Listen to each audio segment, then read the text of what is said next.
နာပါခင်ဗျာဒီဇိုင်းစီတွေကကြိုဆိုပါတယ်ကျွန်တော်အခုတစ်ခေါက်ပြောချင်တာကတော့ဗာလေးလဲဆိုရင်ကျွန်တော်တို့ကအခုတစ်ခေါက်ပြောချင်တာဗာလေးလဲဆိုရင်ကျွန်တော်အခုတော့ပြောချင်တာဗာလေးလဲဆိုရင်ဒီဒီဇိုင်းစီတွေဝန်ထမ်းမျိုးကနေပြီးတော့မြန်မာနိုင်ငံလုံးမှာရှိတဲ့မြို့နယ်ပေါင်း200ကျော်ကို Ryan နေကြပန်အလူပို FCA ဆိုတဲ့အစရှိတဲ့ delivery ရုံးကမှ300ကျော်တဲ့စင်ပို့ဆောင်ပေးတဲ့ရှိပါတယ်အဲ့လိုပို့ဆောင်တဲ့အခါမှာအိမ်ရောက်မှုစီစဉ်တဲ့ပို့ဆောင်ပေးတာအိမ်ရောက်မှုစီစဉ်တဲ့ပို့ဆောင်ပေးတာဖြစ်တဲ့အတွက်ဝယ်တဲ့သူတွေက Unity ချက်စားတဲ့ဝယ်လို့ရပါတယ်အခုဆိုရင် Ryan ဘက်ကနေပြီးတော့ကျွန်တော်တို့ဘက်ကတောင်းကြတာလေးရှိပါတယ်အဲ့ဒါဗာလေးလဲဆိုရင်ဒီရင်ကတော့ Ryan ဘက်ကပို့တဲ့အခါမှာချမ်းမြေအပြင်တစ်ထုပ်ကိုဒီပို့လိုက်တဲ့အထုပ်တစ်ထုပ်ကို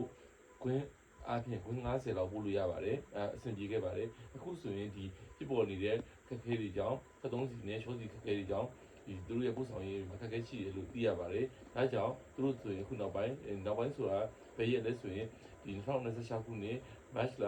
22ရက်နေ့နောက်ပိုင်းစပြီးတော့ပို့လိုက်တဲ့အခါတိုင်းမှာဆိုရင်တစ်ထုပ်ကိုတဲ့ 5kg ချက်ပို့လို့မရတော့ပါဘူးတဲ့ 5kg ဆိုဒီမှာဘယ်လောက်နဲ့ညီရလဲဆိုရင်အကျန်းချင်းအပြင်ဒီပစိုးလို့ဆိုရင်ကွင်း20နဲ့15ကွင်းကြားလောက်ဖြစ်ပါတယ်ဘာလို့ကြားလို့ပြောလဲဆိုတော့ဒီဝယ်လိုက်တဲ့ customer ဝယ်လိုက်တဲ့ရှီမှုစားပုံမူတည်ပြီးတော့ပါဝင်တဲ့ရှီနှုံးနဲ့ကျလုပ်ထားတဲ့ရှီပင်ရေးပုံမူတည်ပြီးတော့ဘဝရှိပြောင်းလဲရှိတာဖြစ်တဲ့အတွက်ချမ်းမြေအဖြစ်တော့90အောက်လို့မှတ်လို့ရပါတယ်ဒါကြောင့် customer တွေကျွန်တော်တို့စီဝယ်တဲ့အခါမှာကျွန်တော်တို့ဒီတစ်ထုပ်တစ်ထုပ်ကို90ပတ်ဝန်းကျင်ပဲထည့်ရတာဖြစ်တဲ့အတွက်90ဆိုရင်အနည်းဆုံး3လောက်ခွဲပြီးထည့်ရမယ့်အစီအစဉ်တွေဖြစ်လာပါပြီ customer တွေလည်းဒါစိတ်ထဲမှာအရင် satisfaction မှာတော့မဟုတ်ပါဘူးကျွန်တော်တို့မှာနောက်ထပ်ဒီလန်တစ်ခုတော့ရှိပါတယ်ကျွန်တော်တို့ဆရာဝန်တွေကြားသူတွေဆိုရင်သိပါတယ်ဒီမြောက်ဝတီဆိုရင်အများနဲ့မကိစ္စရပါတယ်နီးတဲ့မျိုးလေးတွေဆိုရင်ပြောပွဲတို့နေပြည်တော်တို့တက်ကုံတို့ဒိုင်ဦးပေါ့ဒါကြဒိုင်ဦးဆိုအများနဲ့ပို့ရတယ်ဒိုင်ဦးတို့ဝေါ်တို့ဖြူတို့ပေါ့နော်အဲ့ဘက်တွေဆိုသိပါတယ်အများနဲ့ကိစ္စနဲ့ပဲပို့တာပါတချို့ဘက်ကလည်းဝေးတဲ့မျိုးလေးတွေရှိပါတယ်သူတို့ဆိုလည်းကားကိန်းတွေပဲချပြီးတယ်ခါကျပခုတ်ကူဆိုလည်းကိစ္စရပါတယ်ကိစ္စနေကြသူကတော့သိပါတယ်ကျွန်တော်တို့ယုံလို့ကိစ္စနေကြဆိုတချို့ကျတော့အခုမှစောင့်မှဖြစ်တဲ့အတွက်ကိစ္စတာကိုစိတ်ထဲမှာအရင်ကြီးတော့နှိမ့်လို့ပေါ်ရမရှိမှလည်းသိပါတယ်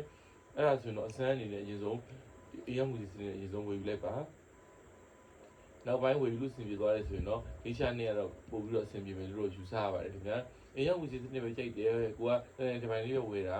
ကိုဖို့တယ်ပဲဆိုရင်ဒါအဆင်ပြေပါသေးတယ်ပြန်ဝယ်သူတွေတော့ကကြတော့တစ်ထုပ်ကိုအနည်းဆုံးခွင့်100 150 200ယူကြတာဖြစ်တဲ့အတွက်လက်ရှိအနေထားမှာဆိုကျွန်တော်တို့ကလုံးလေးလုံးနဲ့ပို့တာအဆင်ပြေပါသေးတယ်အခုနောက်ပိုင်းမှာဆိုရင်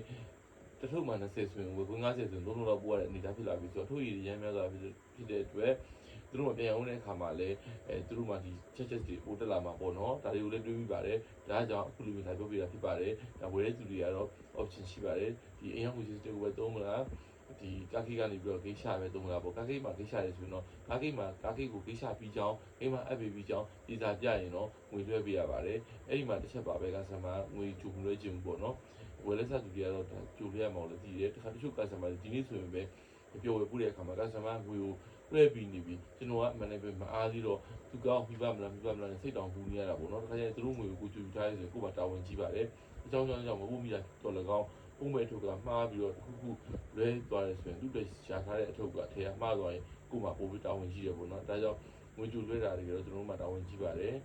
အားလုံးကျေးဇူးတင်ပါတယ်ခင်ဗျာ